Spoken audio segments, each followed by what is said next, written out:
Hi friends. ఇప్పుడు నేను చెప్పబోయే మాటలు ఎవరు చెప్పారో మీరు ఖచ్చితంగా చెప్పాలి. నాకు కామెంట్స్లో పెట్టండి.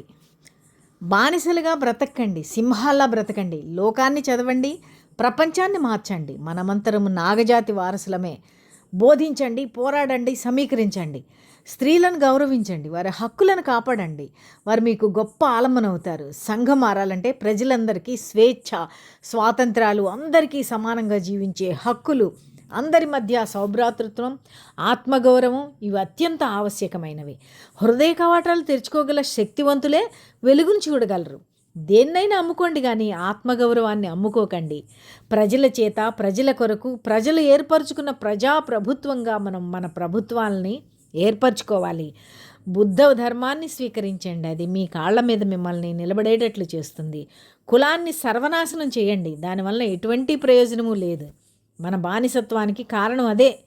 కులంతో ఒక జాతిని నిర్మించలేం, ఒక నీతిని నిర్మించలేం. ఉద్యమించండి, ఉద్యమించండి, ఉద్యమించండి. ఉద్యమించటం తప్ప మనకు వేరే నిష్కృతి లేదు. ఇది ఒక ఉద్వేగం, అణువడుగున ఒక ఉద్యమం. ఆయన ఈ మాటలు చెప్పిన ఆయన ఒక అద్భుతమైన స్వేచ్ఛ, స్వాతంత్ర, సమానత, సౌభ్రాతృత్వాల మహాగ్ని జ్వాల. ఆయన ఎవరో మరి మీరు కామెంట్లో చెప్పండి.